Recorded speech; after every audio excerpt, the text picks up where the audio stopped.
subscribe and share। प्यारे बच्चों, विक्रम वेताल की कहानियाँ सभी बच्चों को बहुत अच्छी लगती हैं। ये बड़ों को ही बहुत ज़्यादा भाती हैं। विक्रम वेताल, जिसके रचयिता बेताल भट्ट बताए जाते हैं, जो न्याय के लिए प्रसिद्ध राजा विक्रम के 9 रत्नों में से एक थे। ये कथाएं राजा विक्रम की न्याय शक्ति का बोध कराती हैं।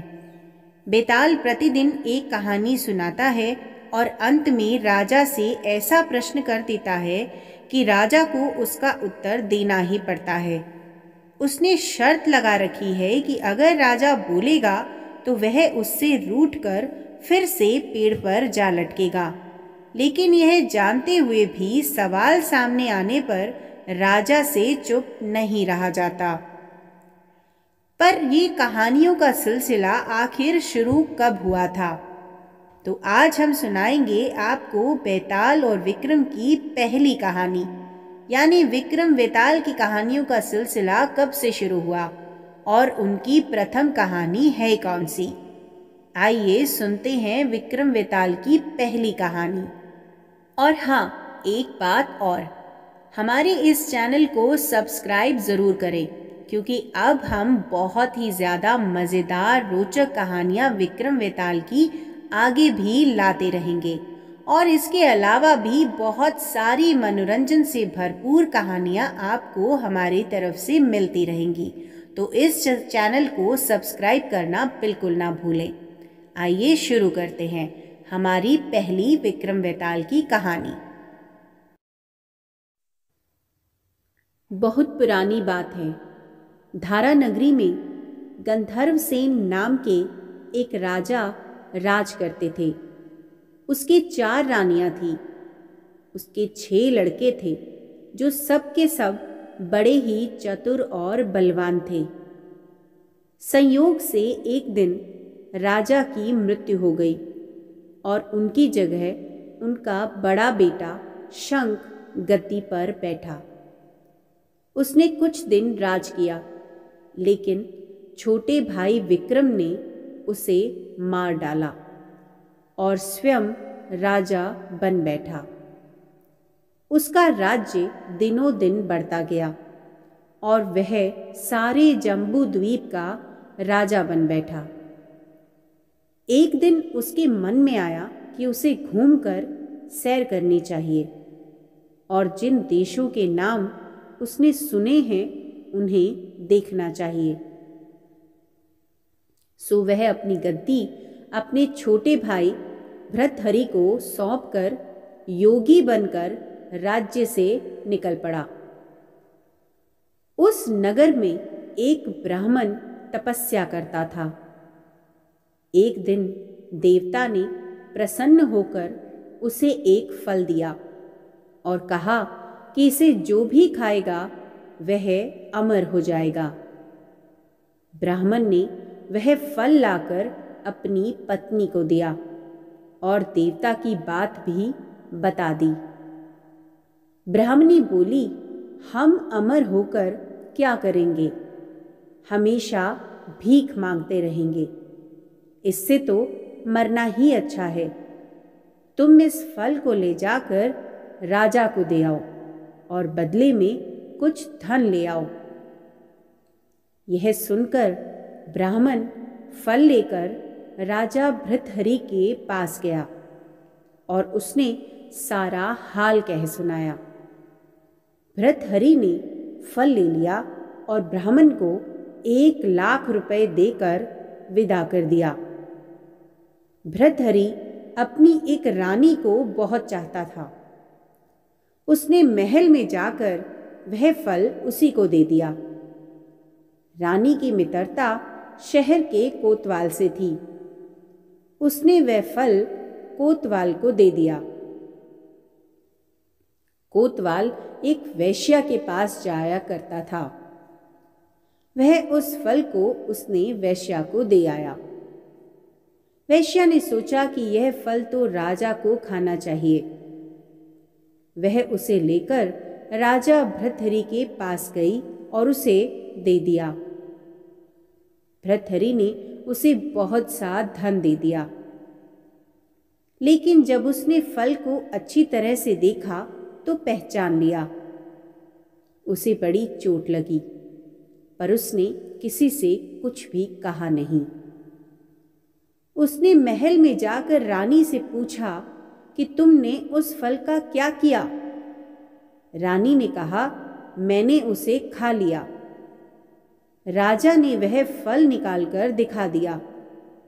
रानी घबरा गई और उसने सारी बात सच सच कह दी।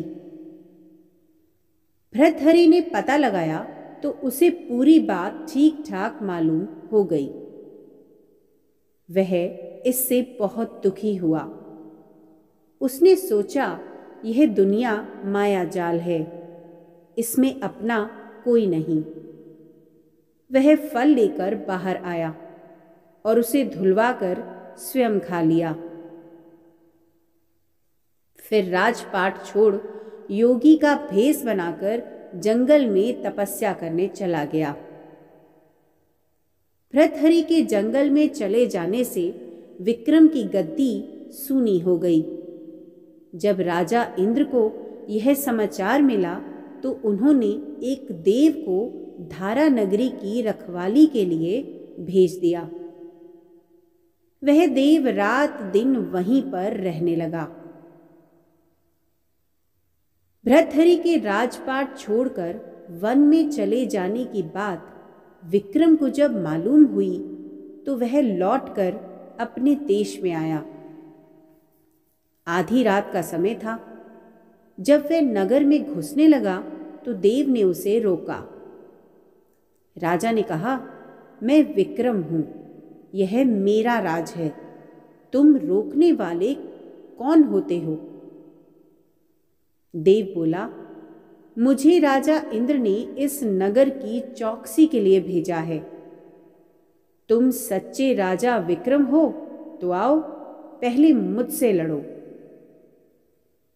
दोनों में लड़ाई हुई। राजा ने जरा सी देर में देव को पछाड़ दिया। तब देव बोला, हे राजन, तुमने मुझे हरा दिया, मैं तुम्हें जीवन दान देता हूं। इसके बाद देव ने कहा, राजन, एक नगर और एक नक्षत्र में तुम 3 आदमी पैदा हुए थे। तुमने राजा के घर में जन्म लिया, दूसरे ने तेली के और तीसरे ने कुम्हार के। तुम यहां का राज करते हो, तेली पाताल का राज करता था। कुम्हार ने योग साध कर तेली को मारकर शमशान में पिशाच बना सीरस के पेड़ से लटका दिया है। अब वह तुम्हें मारने की फिराक में है, उससे सावधान रहना। इतना कहकर देव चला गया और राजा महल में आ गया। राजा को वापस आया देखकर सबको बड़ी खुशी हुई। नगर में आनंद मनाया गया। राजा फिर राज करने लगा। एक दिन की बात है कि शांतिशील नाम का एक योगी राजा के पास दरबार में आया और उसे एक फल देकर चला गया। राजा को आशंका हुई कि देव ने जिस आदमी को बताया था, कहीं वह यही तो नहीं है। यह सोचकर उसने फल नहीं खाया और भंडारी को दे दिया। योगी आता और राजा को एक फल दे जाता। संयोग से एक दिन राजा अपना अस्तबल देखने गया था। योगी वहीं पहुंच गया और फल राजा के हाथ में दे दिया। राजा ने उसे उछाला तो वह हाथ से छूटकर धरती पर गिर पड़ा। उसी समय एक बंदर ने झपट कर उसे उठा लिया और तोड़ डाला। उसमें से एक लाल निकला जिसकी चमक से सबकी आंखें चौंधिया गई। राजा को बड़ा अचरज हुआ। उसने योगी से पूछा, आप यह लाल फल मुझे रोज क्यों दे जाते हैं? योगी ने जवाब दिया, महाराज, राजा, गुरु, ज्योतिषी, वैद्य और बेटी, इनके घर कभी खाली हाथ नहीं जाना चाहिए। राजा ने भंडारी को बुलाकर पीछे के सब फल मंगवाए। तुड़वाने पर सब में से एक एक लाल निकला। इतने लाल देखकर राजा को बड़ा हर्ष हुआ। उसने जोहरी को बुलवाकर उनका मूल्य पूछा। जोहरी बोला, महाराज, ये लाल इतने कीमती हैं कि इनका मोल करोड़ों रुपए में भी नहीं आंका जा सकता। एक एक लाल एक एक राज्य के बराबर है। यह सुनकर राजा योगी का हाथ पकड़कर गद्दी पर ले गया। बोला, योगीराज, आप सुनी हुई बुरी बातें दूसरों के सामने नहीं कही जाती। राजा उसे अकेले में ले गया। वहां जाकर योगी ने कहा, महाराज, बात यह है कि गोदावरी नदी के किनारे मसान में से मैं एक मंत्र सिद्ध कर रहा हूं। उसके सिद्ध हो जाने पर मेरा मनोरथ पूरा हो जाएगा। तुम एक रात मेरे पास रहोगे तो मंत्र सिद्ध हो जाएगा। एक दिन रात को हथियार बांधकर तुम अकेले मेरे पास आ जाना। राजा ने कहा, अच्छी बात है। इसके उपरांत योगी दिन और समय बताकर अपने मठ में चला गया। वह दिन आने पर राजा अकेला वहां पहुंचा। योगी ने उसे अपने पास बिठा लिया। थोड़ी देर बैठकर राजा ने पूछा, महाराज, मेरे लिए क्या आज्ञा है? योगी ने कहा, राजन, यहां से दक्षिण दिशा में 2 कोस की दूरी पर मसान में एक सिरस के पेड़ पर एक मुर्दा लटका है। उसे मेरे पास ले आओ। तब तक मैं यहां पूजा करता हूं। यह सुनकर राजा वहां से चल दिया। बड़ी भयंकर रात थी। चारों ओर अंधेरा फैला था। पानी बरस रहा था। भूत प्रेत शोर मचा रहे थे। सांप आ आकर पैरों में लिपटते थे। लेकिन राजा हिम्मत से आगे बढ़ता गया। जब वह मसान में पहुंचा तो देखता क्या है कि शेर दहाड़ रहे हैं, हाथी चिंघाड़ रहे हैं, भूत प्रेत आदमियों को मार रहे हैं। राजा बेधड़क चलता गया और सिरस के पेड़ के पास पहुंच गया। पेड़ जड़ से फुनगी तक आग से दहक रहा था। राजा ने सोचा, हो ना हो यह वही योगी है जिसकी बात देव ने बताई थी। पेड़ पर रस्सी से बंधा मुर्दा लटक रहा था। राजा पेड़ पर चढ़ गया और तलवार से रस्सी काट दी। मुर्दा नीचे गिर पड़ा और दहाड़ मार मार कर रोने लगा। राजा ने नीचे आकर पूछा, तू कौन है? राजा का इतना कहना था कि वह मुर्दा खिलखिलाकर हंस पड़ा। राजा को बड़ा अचरज हुआ। तभी वह मुर्दा फिर पेड़ पर जा लटका। राजा फिर चढ़कर ऊपर गया और रस्सी काट मुर्दे को बगल में दबा नीचे आया। बोला, बता तू कौन है? मुर्दा चुप रहा। तब राजा ने उसे एक चद्दर में बांधा और योगी के पास ले चला। रास्ते में वह मुर्दा बोला, मैं बेताल हूं। तू कौन है और मुझे कहां ले जा रहा है? राजा ने कहा, मेरा नाम विक्रम है। मैं धारा नगरी का राजा हूं। मैं तुझे योगी के पास ले जा रहा हूं। बेताल बोला, मैं एक शर्त पर चलूंगा। अगर तू रास्ते में बोलेगा तो मैं लौटकर पेड़ पर जा लटकूंगा। राजा ने उसकी बात मान ली। फिर बेताल बोला, पंडित, चतुर और ज्ञानी, इनके दिन अच्छी अच्छी बातों में बीतते हैं, जबकि मूर्खों के दिन कलह और नींद में। अच्छा होगा कि हमारी राह भली बातों के चर्चा में बीत जाए। मैं तुझे एक कहानी सुनाता हूं, ले सुन। काशी में प्रताप मुकुट नाम का राजा राज्य करता था। उसके वज्र मुकुट नाम का एक बेटा था। एक दिन राजकुमार दीवान के लड़के को साथ लेकर शिकार खेलने जंगल गया। घूमते घूमते उन्हें तालाब मिला। उसके पानी में कमल खिले थे और हंस किलोल कर रहे थे। किनारों पर घने पेड़ थे जिन पर पक्षी चहचहा रहे थे। दोनों मित्र वहां रुक गए और तालाब के पानी में हाथ मुंह धोकर ऊपर महादेव के मंदिर पर गए। घोड़ों को उन्होंने मंदिर के बाहर बांध दिया।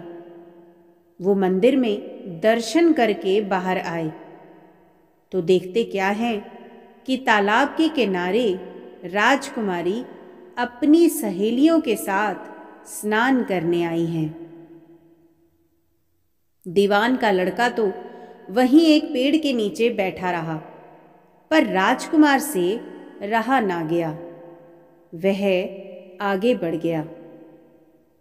राजकुमारी ने उसकी ओर देखा तो वह उस पर मोहित हो गया। राजकुमारी भी उसकी तरफ देखती रही। फिर उसने किया क्या कि जूड़े में से कमल का फूल निकाला, कान से लगाया, दांत से कुतरा, पैर के नीचे दबाया और फिर छाती से लगा अपनी सखियों के साथ चली गई। उसके जाने पर राजकुमार निराश हो अपने मित्र के पास आया और सब हाल सुनाकर बोला, मैं इस राजकुमारी के बिना अब नहीं रह सकता, पर मुझे ना तो उसका नाम मालूम है और ना ही ठिकाना। वह मुझे कैसे मिलेगी? दीवान के लड़के ने कहा, राजकुमार, आप इतना घबराएं नहीं, वह सब कुछ तो बता कर गई है। राजकुमार ने पूछा, कैसे? वह बोला, उसने कमल का फूल सिर से उतारकर कानों से लगाया तो उसने बताया कि मैं कर्नाटक की रहने वाली हूं। दांत से कुतरा तो इसका मतलब था कि मैं दंतबाट राजा की बेटी हूं। पांव से दबाने का अर्थ था कि मेरा नाम पद्मावती है। और छाती से लगाकर उसने बताया कि तुम मेरे दिल में बस गए हो। इतना सुनना था कि राजकुमार खुशी से फूल उठा। बोला, अब मुझे कर्नाटक देश में ले चलो। दोनों मित्र वहां से चल दिए। घूमते फिरते सैर करते दोनों कई दिन बाद वहां पहुंचे। राजा के महल के पास गए तो एक बुढ़िया अपने द्वार पर बैठी चरखा कातती मिली। उसके पास जाकर दोनों घोड़े से उतर पड़े और फिर बोले, माई, हम सौदागर हैं, हमारा सामान पीछे आ रहा है, हमें रहने को थोड़ी जगह दे दो। उनकी शक्ल सूरत देखकर और बात सुनकर बुढ़िया के मन में ममता उमड़ आई। बोली, बेटा, तुम्हारा घर है, जब तक जी में आए रहो। दोनों वहीं पर ठहर गए। दीवान के बेटे ने उससे पूछा, माई, तुम क्या करती हो तुम्हारे घर में कौन कौन है? तुम्हारी गुजर कैसे होती है? बुढ़िया ने जवाब दिया, बेटा, मेरा एक बेटा है जो राजा की चाकरी में है। मैं राजा की बेटी पद्मावती की धाय थी। बूढ़ी हो जाने से अब घर में रहती हूँ। राजा खाने पीने को दे देता है। दिन में एक बार राजकुमारी को देखने महल में जाती हूँ। राजकुमार ने बुढ़िया को कुछ धन दिया और कहा, माई, कल तुम वहाँ जाओ तो राजकुमारी से कह देना कि जेठ सुदी पंचमी को तुम्हें तालाब पर जो राजकुमार मिला था वह आ गया है। अगले दिन जब बुढ़िया राजमहल गई तो उसने राजकुमार का संदेशा उसे दे दिया। सुनते ही राजकुमारी ने गुस्सा होकर हाथों में चंदन लगाकर उसके गाल पर तमाचा मारा और कहा, मेरे घर से निकल जा। बुढ़िया ने घर आकर सब हाल राजकुमार को कह सुनाया। राजकुमार हक्का बक्का रह गया। तब उसके मित्र ने कहा, राजकुमार, आप घबराएं नहीं, उसकी बातों को समझें। उसने देसों उंगलियां सफेद चंदन में मारी। इससे उसका मतलब ये है कि अभी 10 रोज चांदनी के हैं। उनके बीतने पर मैं अंधेरी रात में मिलूंगी। 10 दिन के बाद बुढ़िया ने फिर राजकुमारी को खबर दी तो इस बार उसने केसर के रंग में 3 उंगलियां डुबोकर उसके मुंह पर मारी और कहा, भाग यहां से। बुढ़िया ने आकर सारी बात फिर से राजकुमार को सुना दी। राजकुमार शोक से व्याकुल हो गया। दीवान के लड़के ने समझाया, इसमें हैरान होने की क्या बात है? उसने कहा है कि मुझे मासिक धर्म हो रहा है, 3 दिन और ठहरो। 3 दिन बीतने पर बुढ़िया फिर वहां पहुंची। इस बार राजकुमारी ने उसे फटकार कर पश्चिम की खिड़की से बाहर निकाल दिया। उसने आकर राजकुमार को बता दिया। सुनकर दीवान का लड़का बोला, मित्र, उसने आज रात को तुम्हें उस खिड़की की राह में बुलाया है। मारे खुशी के राजकुमार उछल पड़ा। समय आने पर उसने बुढ़िया की पोशाक पहनी, इत्र लगाया, हथियार बांधे। 2 पहर रात बीतने पर वह महल में जा पहुंचा और खिड़की में से होकर अंदर पहुंच गया। राजकुमारी वहां तैयार खड़ी थी। वह उसे भीतर ले गई। अंदर के हाल देखकर राजकुमार की आंखें खुली रह गई। एक से एक बढ़कर चीजें थी। रात भर राजकुमार राजकुमारी के साथ रहा। जैसे ही दिन निकलने को आया कि राजकुमारी ने राजकुमार को छिपा दिया और रात होने पर फिर बाहर निकाल लिया। इस तरह कई दिन बीत गए। अचानक एक दिन राजकुमार को अपने मित्र की याद आई। उसे चिंता हुई कि पता नहीं उसका क्या हुआ होगा। उदास देखकर राजकुमारी ने कारण पूछा तो उसने बता दिया।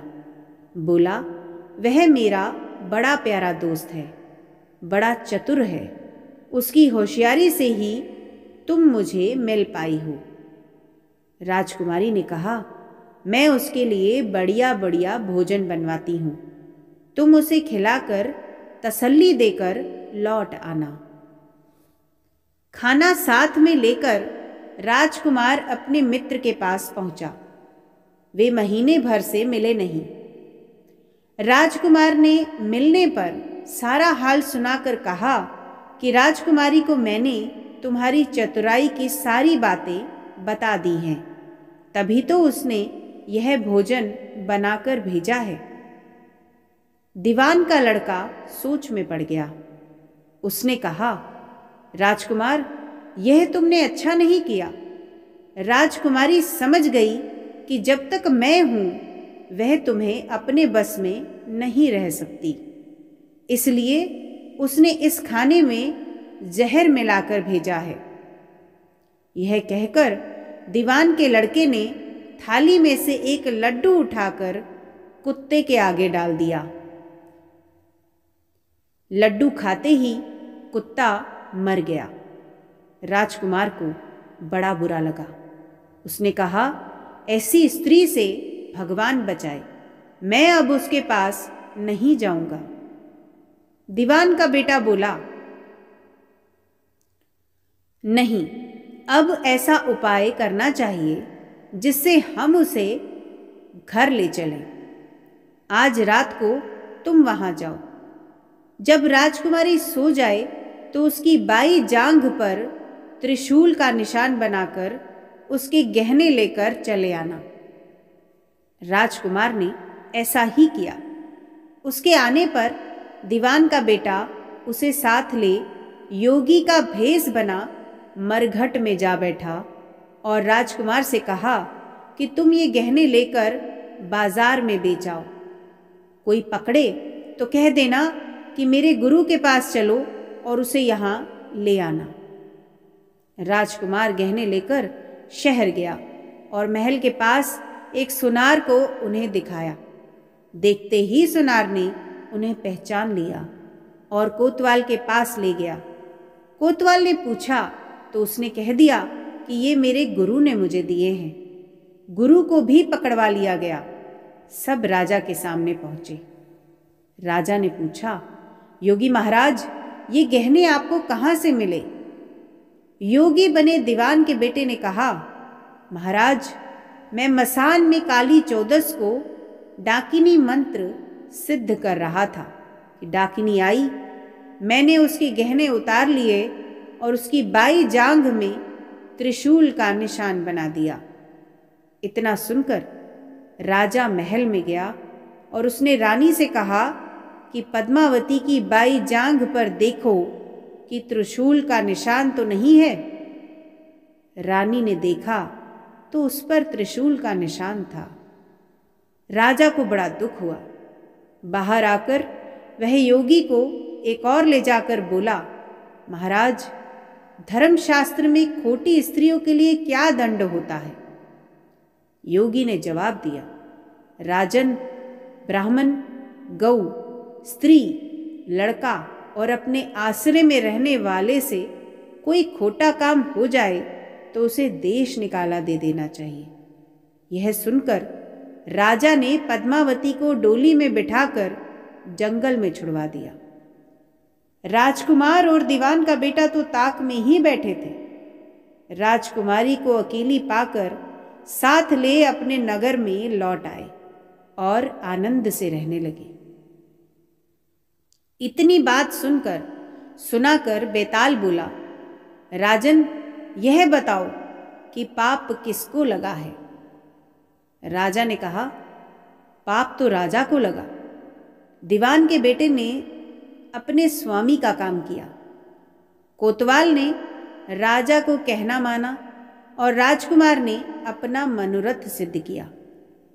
राजा ने पाप किया जो बिना विचारे उसे देश निकाला दे दिया। राजा का इतना कहना था कि बेताल फिर उस पेड़ पर जा लटका। राजा वापस गया और बेताल को लेकर चल दिया।